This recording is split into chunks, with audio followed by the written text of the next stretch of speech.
Hey everybody, how are you doing today? It's really great to see you. I'm glad you could all join me here. It's a really wonderful day here in the Minneapolis-St. Paul Metro. Love this area, absolutely adore it. If you ever get a chance to visit, I highly recommend. There's a lot of great stuff to do, some great museums, a lot of outdoor stuff. There's lakes everywhere in the downtown metro, or around the downtown metro. Anyways, yeah, moving on. Starfield. After about 125 hours, like I messed around a lot. I took my time and just dinked around building ships and whatnot. After about 125 hours, I finally rolled credits on Starfield, and it's phenomenal. Yeah, it's really good. I enjoyed the main storyline. I enjoy a lot of the faction stories. Enjoy a lot of the activities. I think it's really good. All those aspects maybe aren't as good as say a Skyrim or a Fallout 3 and 4. But there's a lot of things that Starfield does better. And don't get me wrong, like I adore Fallout and I love Skyrim. I think they're both amazing, and I've spent a lot of time in both of them. And I think they do this thing where it makes it enjoyable to go and kind of live in that meta, live out as that character. And I think that's what Starfield does better than anything else that Bethesda has done. I think Starfield makes me want to go live in that universe and build a crew and build alliances and build friends and hunt down bad guys and build my outpost and build really cool ships. And it just makes me want to go live in that world and go explore the vast universe where, every planet you land on and every moon essentially is a map relative in size to Skyrim. And I bought Starfield at launch, and a lot of the planets were pretty sparse and kind of samey. And I think they filled a lot of that in. Like anywhere you land, you're gonna find some sort of cave or outpost or anomaly or something, or some sort of new flora or fauna. And when scanning, like you get a lot of XP from just going planet to planet and scanning, gathering information for Constellation, I believe.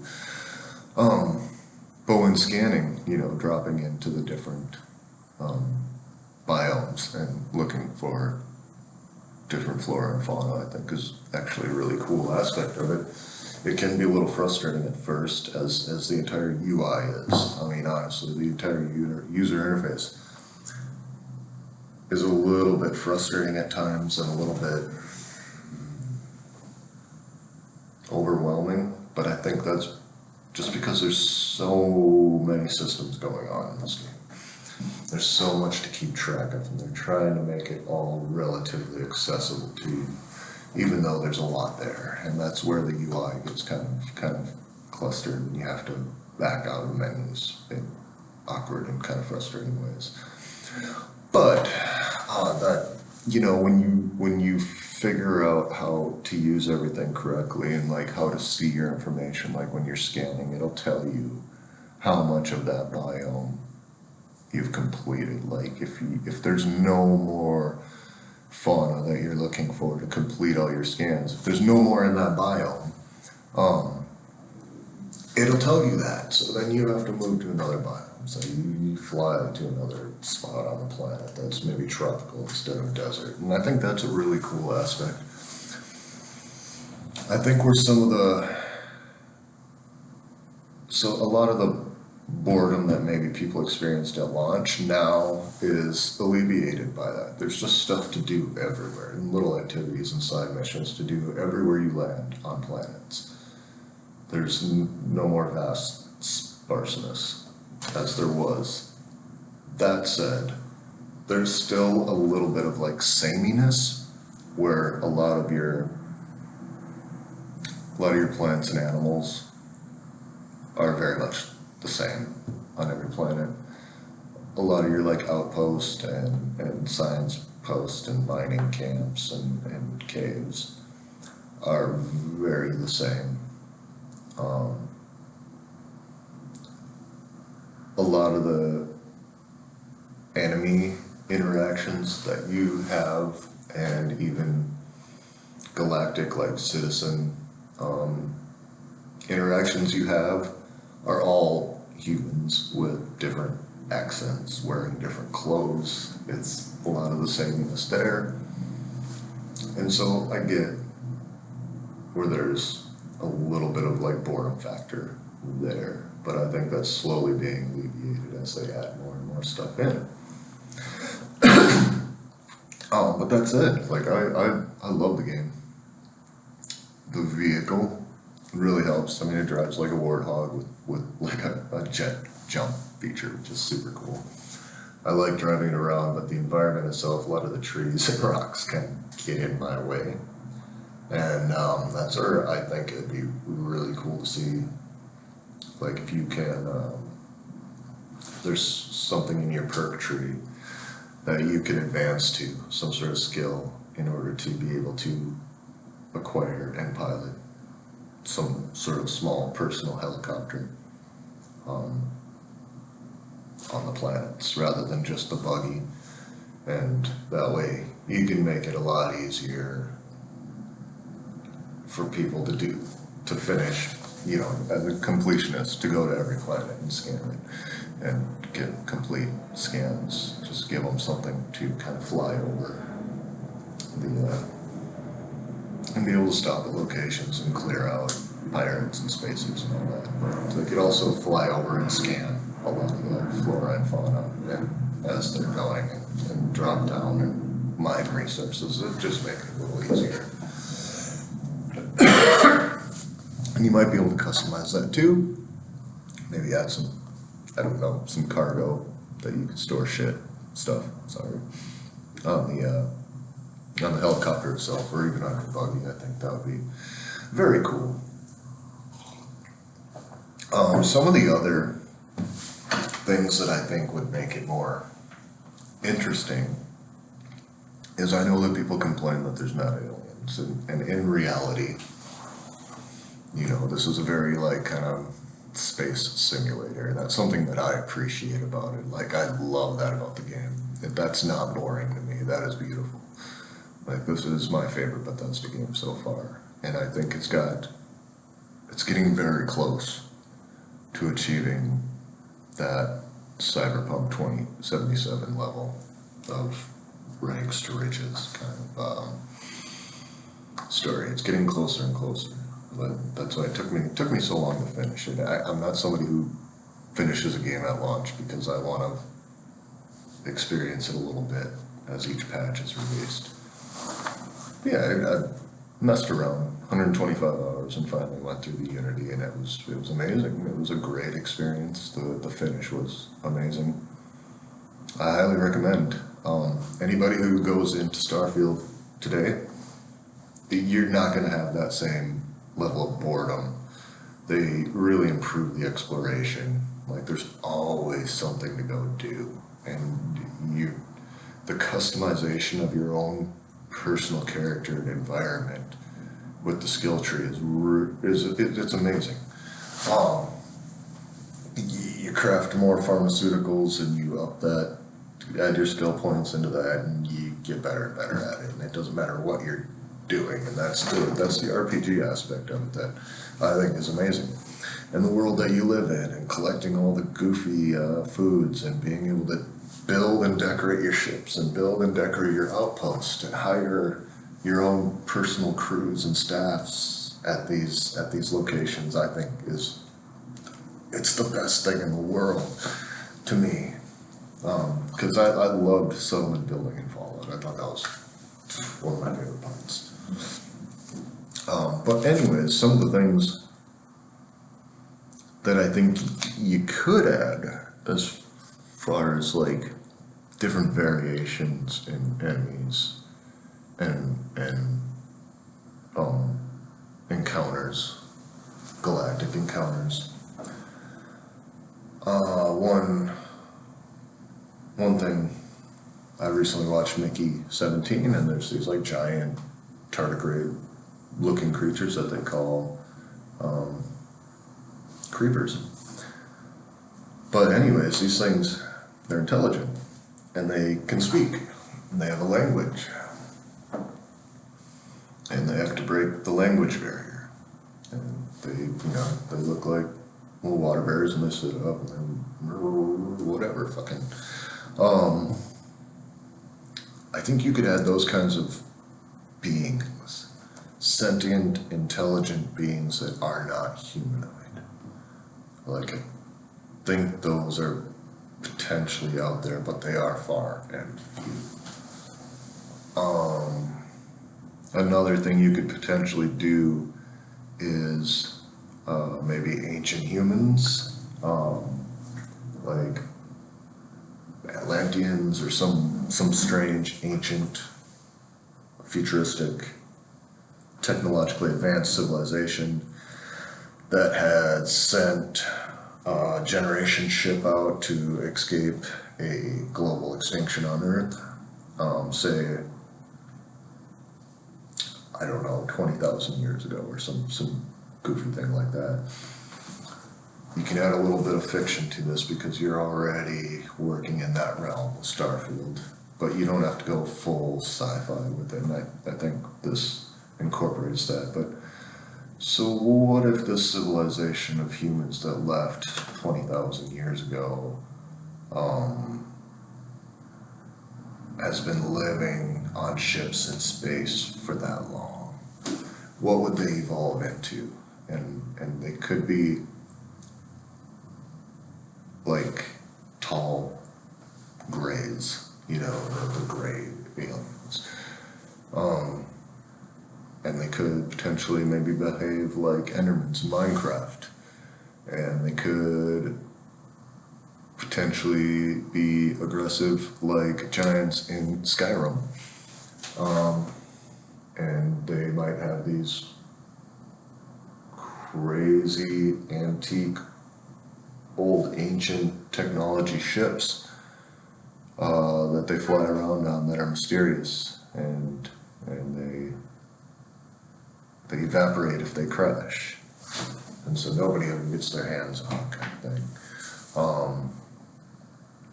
And they're tall, they're moving in space, no gravity, so they're very tall, so they'll be like 10 feet tall, running around, and they hunt other humans and other species,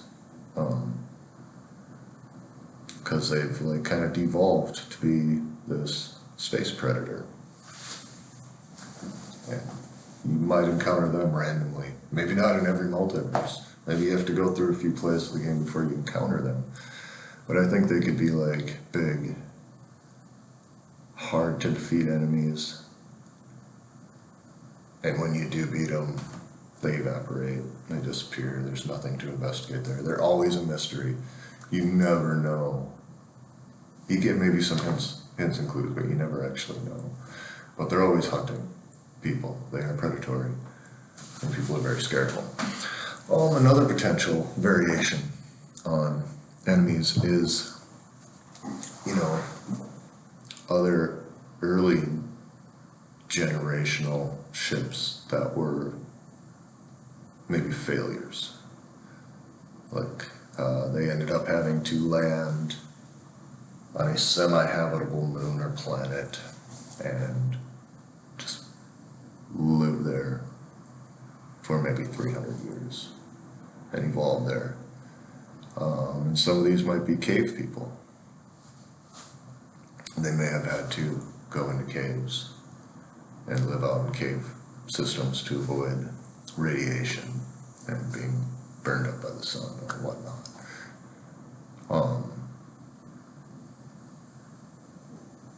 And they've evolved pale skin, they're blind, they become animalistic, like they've devolved, like they've had to survive essentially as animals, hunting local species with no real modern weaponry. You know, I kind of think of them kind of like the Falmar when you go in the caves. Like you kind of have structure there. Like Bethesda already has kind of something there you can wrap a new skin around for Starfield. I think same with the Greys. You can kind of wrap a skin around the Giants and make them kind of that behavior, and then they kind of turn into an Enderman kind of behavior when they get aggressive. And you could do, you know, the very early generational ship failures where, you know, they are living on a planet that's just slightly too close to their star. Maybe there's heavy gravity, and they become thick-skinned and stout, and kind of similar to like super mutants in Fallout. So there's another one where you have kind of, you know, and they're very like maybe Lord of the Rings style setup on the planet that they're on. And you might have variations of this. And you might have to use AI and put in like, okay, what if these were the factors? What would this affect this model? You know, how would these humans look different? So you could have different variations of this super mutant, different variations of these cave people. And you could also do something very similar to like like Star Trek Borg. You could have these kind of people who have adapted AI to the extreme. You know, they wear these very sleek exoskeleton suits. They have circuitry all over their head and face, and they have a hive mentality, like they have contributed themselves to the hive because they believe that that is what is best for the survival of their people, which is their people are just humans. But they adapted like an extreme worship of artificial intelligence and technology, and they've built you know, essentially they are all one hive mind acting in unison all the time. And I think that would be a very cool concept. And then there's, I know like the Starborn has an ability to like raise the dead. I think I saw that. But what if there was a parasite that you would come across occasionally on ships, and it infects the corpses of, you know, the dead. And when you enter, they get up and attack you like feral ghouls in Fallout 4.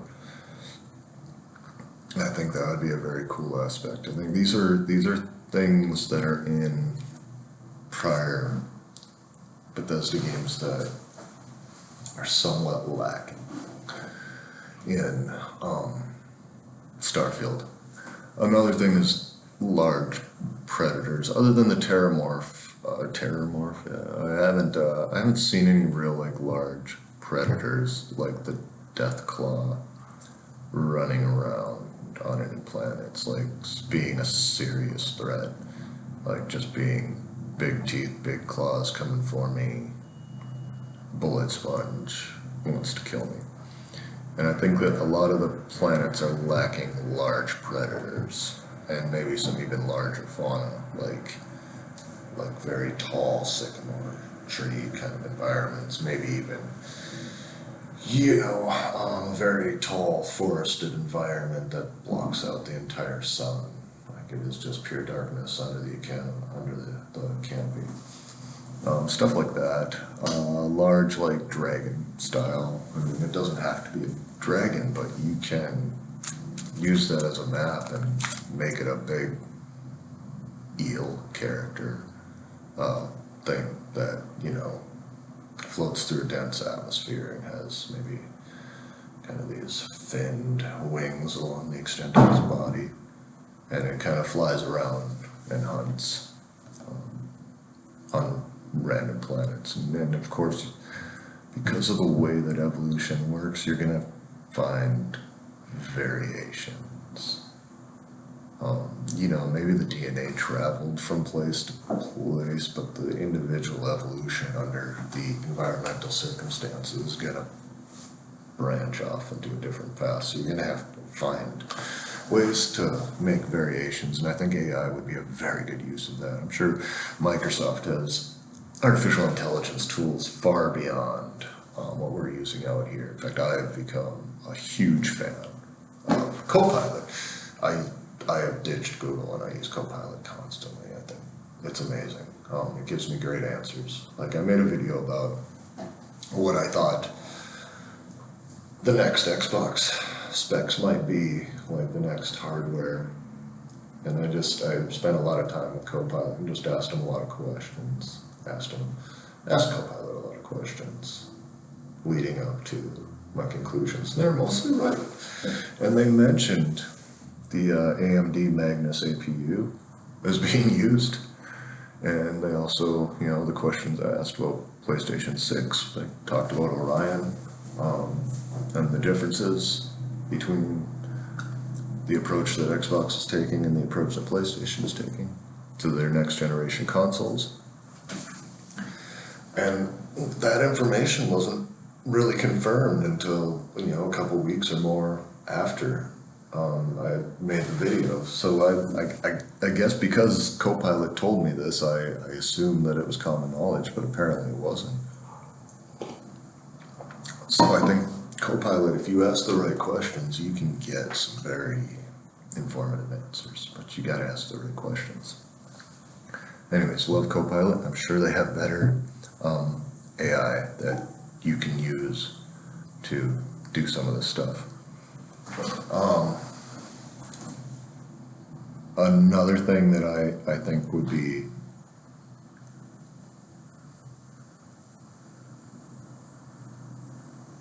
really cool.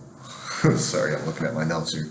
Another thing that I think would be really cool if you took some of those old Bethesda and id Software titles, PC titles, like Dangerous Dave and what was it, Rescue Rover and Fallout, the first Fallout, and Elder Scrolls Arena. I think there's one called Delta V, Shadow Knights, like stuff like that. I think you could probably have, maybe purchase them or find them or whatnot. Or maybe just have them available on your computer, on your ship, or at your outpost. I think that would be very cool. If you just open it up and just play an entire game and inside that world. I know other games do it, and I think that'd be cool. Also, the mini games, I think it'd be cool if they had mini games with like the darts and ping pong, table tennis, and I don't remember what else they have. The board games, I think that'd be very cool. There's like 3 different board games that are in there. I think if they came up with little mini games, kind of like the Connect 4 game in I think it's called A Way Out, like the co-op prison escape game. Make some sort of mini game that you can play with any of your crew members, or if you're not at the ship or the outpost, you can just play them with your companion. And same, darts and billiards and whatnot. And I think any of the slot machines and stuff like that, like some of the gambling mini games, I think should be in there. I think that would be feed to the strength of this game, because the strength of this game is having your Star Trek fantasy, honestly. And it's the strong sense of meta existence in this universe, and that's the strongest part of this game right now. And I think you take some of the things you essentially already have. I mean, I don't know how hard it'd be to take code from the feral ghouls in Fallout and bring it over into Starfield and make parasitic raging corpses. I don't know how hard that would be, but I think you kind of have the structure already there to do these things. You just reskin them, repackage them for Starfield. You bring in a lot of the things that were fun and interesting about Elder Scrolls and Fallout. And I think you are closely approaching a masterpiece of a game that will live on forever. And all the negative backlash at launches were forgotten. As often as when a game is fixed correctly. Let's see. I don't remember. Oh, other things. I mean, the monitors, the televisions, like in the living areas or whatnot. I think there should be options to kind of watch maybe some fictional galactic news for that area. Neon news, or maybe you can see what's going on in New Atlantis if you're chilling in Neon. Maybe there's different, you can check out the different news stations. I don't know. Maybe some buggy races, or helicopter races, or any kind of races on land kind of thing. Maybe introduce some sort of animal that you could race. I don't know. And robot sports, I think, you could almost introduce a very cool little like Robot Wars mini game where you, like the shipbuilding, but smaller game where you get to build kind of a little robot for competition. And I don't know if you can control them, but you can send them in there and bet on them and bet against them, and put them in the arena against other robots. I think that would be kind of cool. It'd be fairly simple, I think. I don't know. But anyways, I don't find the game boring at all. Like I can't get enough. Like once I'm in there, I'm in there. There's just endless things to do and explore and endless people to meet. The problem that lies that there is a lot of sameness, and I think if you add in some variety, some large predators, some variations of human evolution, different things like that, I think it'd make it more interesting and more sentient beings. Like you can make aliens that aren't humanoid looking. You can make aliens that are, squids that communicate or talk, kind of like the movie Arrival. You can keep it within that sense of nonfiction that this game carries very well, and I love it. I adore it. I think it's great. All right. Canceled games. I think it'd be beneficial for Microsoft to take any of these canceled games and subcontract another studio that kind of does remasters or whatnot, or somebody who has done a similar game before but is smaller in scale and isn't going to cost the revenue that maybe the initial initiative large studio might have cost, because you already have that investment. And the thing is the game gets canceled because you can't keep investing in it. But perhaps you can subcontract a studio like FYQD Studio, who did Bright Memory Infinite, and they're working in Unreal 5 now with their newest project, like a tech demo. And let's say Perfect Dark was done in Unreal 5, like all the work they have. So I don't think it'd be difficult to migrate all that material over to FYQD and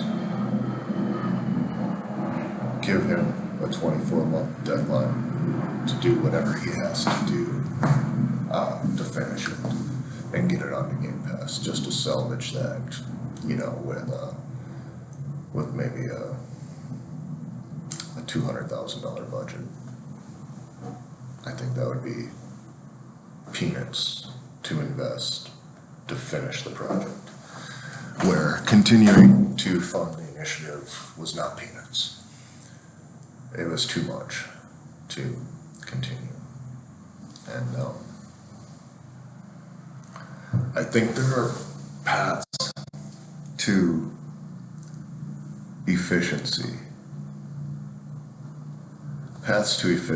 that can be used, especially with AI, because I think you can take a lot of the assets there and ask AI to change them, or ask AI to procedurally generate different areas. Like, say you have, let's take Perfect Dark, for example. So you have a city area and you have these skyscrapers, these buildings. But as we know, they are empty faces. Like, there's nothing interior. There's not even a texture on the interior. It's just nothing. And so,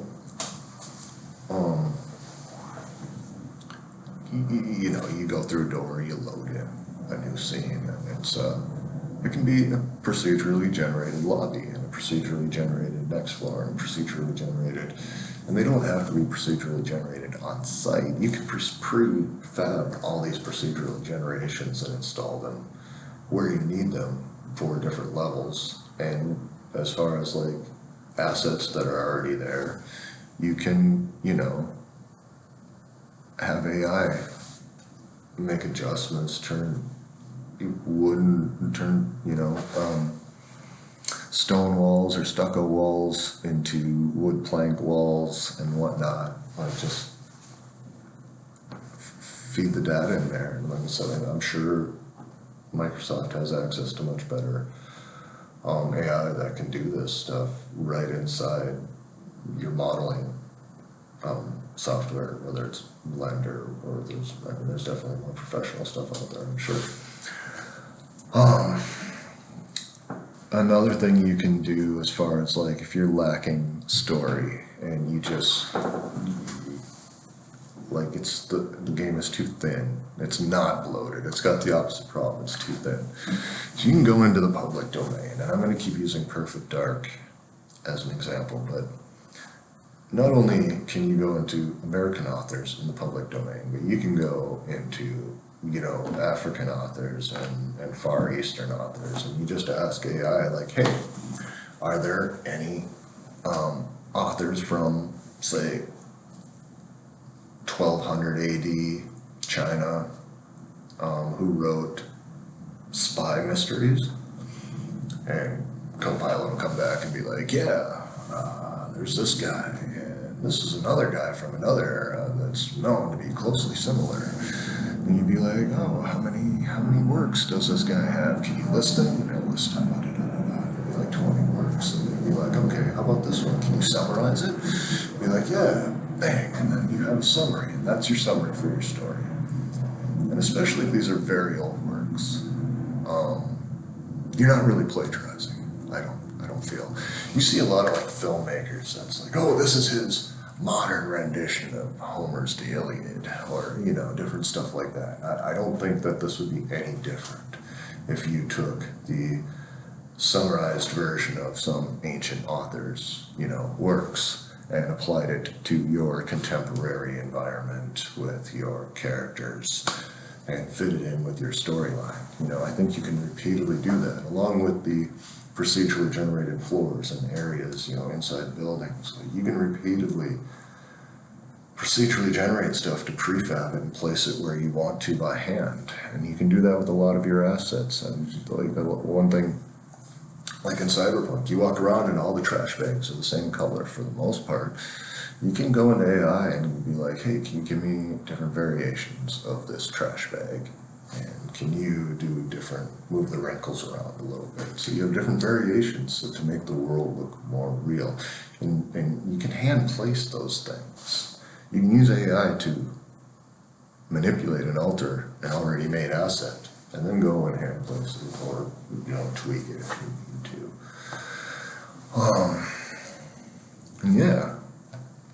I think you can do a lot of that fairly easily. Like, it's out there. I think pride and ego gets in the way as an artist sometimes, where you're like, yeah, I'm going to create this from scratch, and I'm going to hire writers to create this new original story. And that's very hard to do. It's much easier to be creative if you have some sort of guidelines to work off of or some sort of parameters to work with. And I think sometimes pride kills the artist with feature creep and not wanting to use technology and AI as an assistant. Anyways, moving on. Again, like, I love Starfield. I adore a lot of what Xbox has been doing this generation. Like, I really enjoy the games. And same with last generation, honestly, even though I missed most of it. But I do think there's kind of an Xbox tax out there. Not everywhere, but there's like hate bait, definitely, and mostly against Xbox. And I think Ubisoft gets a lot of hate bait, unnecessary, kind of an attacks on them. EA as well.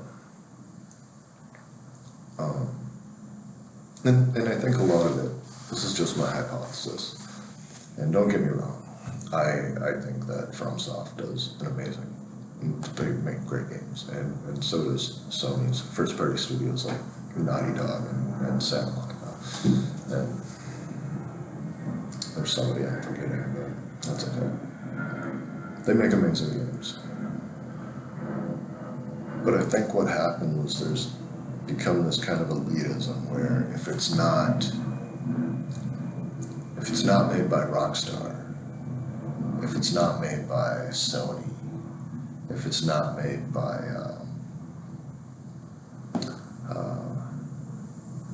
FromSoft, then it's crap. It's not worth it. Everything else is crap. And I disagree wholeheartedly, as I think those are all amazing games. They're not my kind of games, to be perfectly honest. In fact, I don't find Starfield boring, but games I do find boring, I feel like I shouldn't. I find Red Dead Redemption 2 boring. I find GTA 5 to be boring.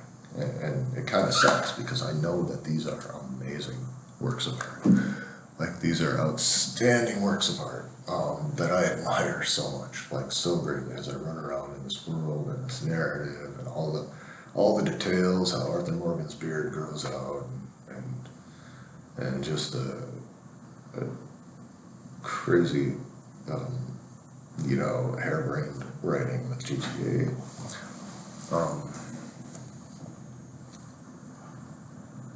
They get boring to me for some reason. I keep trying and trying and trying to play them. Same with Witcher 3. I don't know if I mentioned that, but these are games I keep trying to play, and I get very bored with them very quickly. And that kind of sucks because I know that they're fantastic games. I know that they're amazing. But yeah, I like very video gamey games. I don't really like story and big narrative. Cinematics are cool, and I do appreciate a good story, but gameplay, level design, that's where you get me. That's where I love games, and that's where Ubisoft and EA shines for me. Like, I know Veilguard gets a lot of hate, and I personally, I like the characters, I like the story. It doesn't bother me at all. Like, I'm not like, oh, this is so dumb. No, I sit back, I enjoy it for what it is, but what I really love is the combat and the gameplay. Like, that is so spot on, and that's what does it for me. That's where it matters. And so I would give this game a 9 out of 10, personally. And Star Wars Outlaws, I mean, it's only gotten better. I think it's an amazing game. Like, that's my kind of game. Like, I like ticking off the tasks. I like going to the spots and clearing out the areas and killing the enemies and collecting the loot and talking to the people and whatnot. And as far as like racing games, I thought EA's WRC, it launched rough. I'm not gonna lie, but it's in a really great state now, and I'm sad to see that studio shut down. I thought it was a great game. And Motorfest, I think Motorfest, Ubisoft's Motorfest is fantastic. Like, I really haven't played a Ubisoft game that I don't like. I thought Riders Republic is fantastic. So Ubisoft, or Ubisoft, I'm not sure. The first I ever heard of them was Rayman back on the Atari Jaguar, and I started calling them UBI then because I'd never heard it pronounced. And so if you hear me say Ubisoft, that's why. It's so stuck and ingrained in my head. But Ubisoft, they knock it out of the park. They make games the way that I like them. And yeah, I'm never going to finish Assassin's Creed Odyssey, but every time I go back, there's something to do when I want to go back. I don't have to replay anything, there's more to do. And that's what I love about that kind of blood. Alright, next, I have kind of an imaginary hypothetical wish list of Xbox IPs that I would like to see made, new games, and I have studios that I'd like to see make them. And I'm just going to start, these are all hypothetical, like none of these are in the works that I know of, but I just had fun going along and being like, oh, what would I like to see out of their catalog made, and who under their wings or in their affiliated studios that they've worked with before or that they're friendly with. Anyways, we're going to start off with id Software's Commander Keen, and there's a lot of material there from the original that you could really translate into a 3D platformer similar to Astrobot or Ratchet and Clank. And I think the perfect studio to do that would be Double Fine. I think you tell Double Fine to go nuts with Commander Keen and make a fun 3D platformer like Astrobot or Ratchet and Clank. And I think you'd get a fantastic product. I think that'd be a lot of fun. And it's a way to, you could bring back those old Commander Keen games and kind of make them relevant in Game Pass again. I think filling out Game Pass is kind of the more the merrier right now. Just fill it out with just really cool stuff. Another game, I know that Turn 10 lost half of its staff, and it's basically been delegated as a support studio that is going to support Playground and continue to update and kind of patch and add stuff to the current Forza Motorsport, and I hope we get a new Forza Motorsport enhanced for the Generation 10 hardware. But with Project Gotham 5, I would like to see Turn 10 work together with Ahsoka, kind of using the global map from Flight Simulator to create racing maps in cities throughout the globe. Specific maps. It's not going to be open world. But I think a collaboration between Turn 10 and Ahsoka would be really great to make a Project Gotham 5. Another one is Spyro 4, Toys for Bob, and I think there's been rumors about that. That would be very cool. I think, you have an IP there that is renowned and beloved, and it's good to revive it. And just like Crash Bandicoot, I think you hand Crash Bandicoot 5 over to Beanox. I think that would be very, very cool. I think reviving StarCraft, like I miss StarCraft. I love StarCraft on the PC, and I think reviving StarCraft would be a big pull for Microsoft. And so StarCraft 3, and I would like to see a collaboration on that between World's Edge and Relic, working with Blizzard internally to make just a very cool, kind of working with the part of the Diablo team and the support teams for Diablo to make a really cool brand new StarCraft 3 RTS, you know, I think that'd be amazing.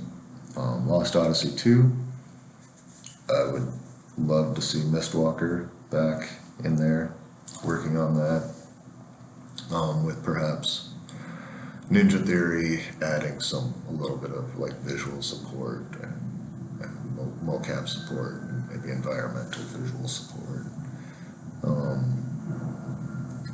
I would love for Ninja Theory to be working everywhere, to be honest. Another one is Singularity 2, and I don't know. I know that Arcane Leon is working on the Blade game, and I think that would be very cool. But Singularity 2, if you could get people can fly to essentially work on the main game with help from Arcane Leon, I think you could just have a banger of a game. Come on, that'd be a lot of fun. I know a lot of people miss Fusion Frenzy, so I think Fusion Frenzy 3 would be very cool. And right now, Microsoft or Xbox has somebody in the wheelhouse who has worked on party games before, and that is InWave. And they've been a mobile game developer so far, but I think they can make some cool console content in the form of Fusion Frenzy 3. And I think they're the perfect candidate to do it. They just have the experience under their belt, because party games are kind of mobile games that you can play together in a way. So Tony Hawk's Underground 2, I know that Tony Hawk's Underground is very beloved. Everybody loves Tony Hawk Underground, and so I think reviving that, especially since you got the 1 and 2 and 3 and 4 remakes, I think coming out with a brand new Tony Hawk.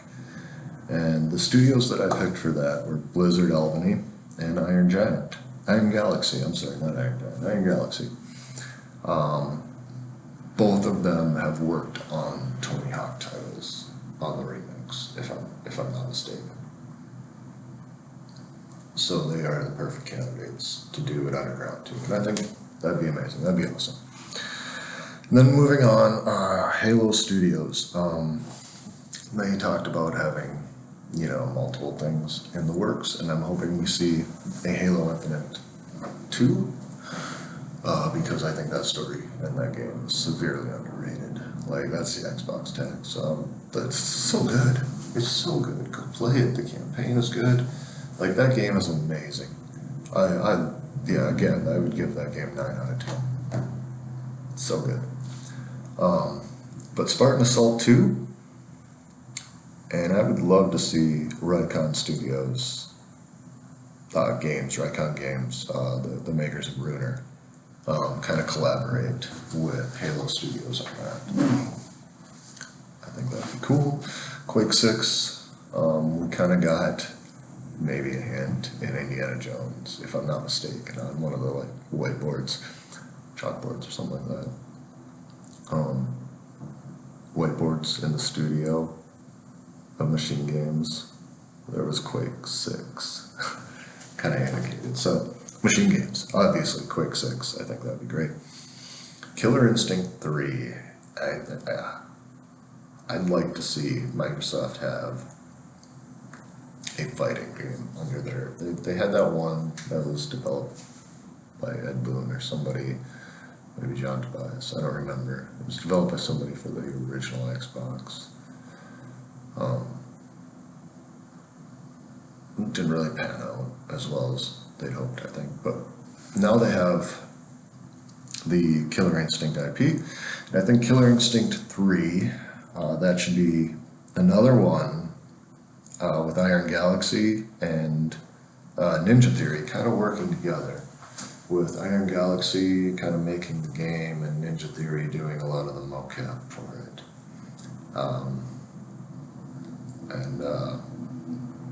Maybe Rare itself getting involved with the character models and environment and the story and kind of the game design.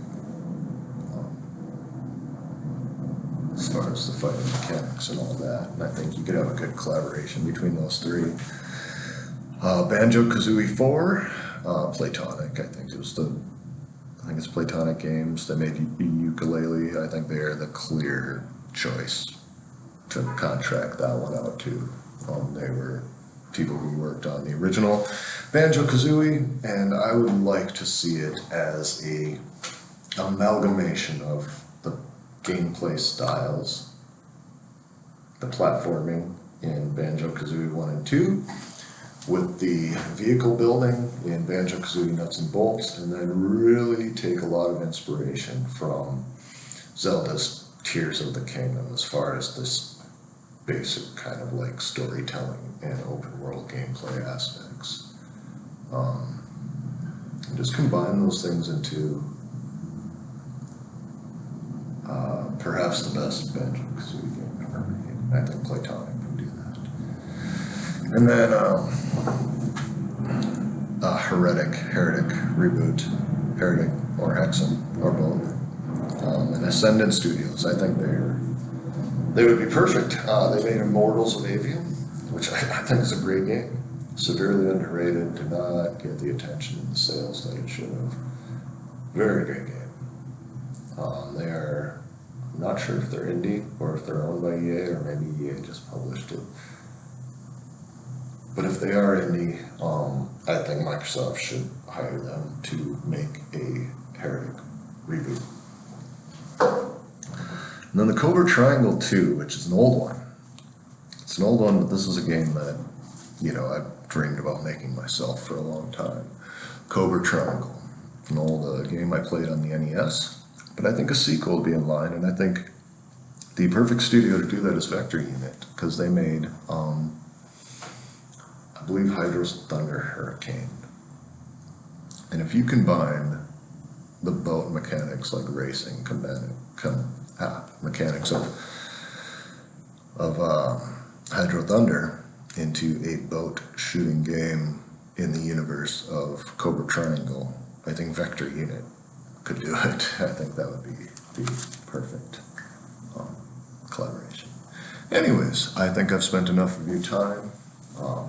Thank you so much for joining me today. This has been a great talk. I didn't expect it to go on this long, but I'm so happy that I got some of these thoughts out of the way. But thank you so much. I hope you all have a wonderful day. Take care. Bye.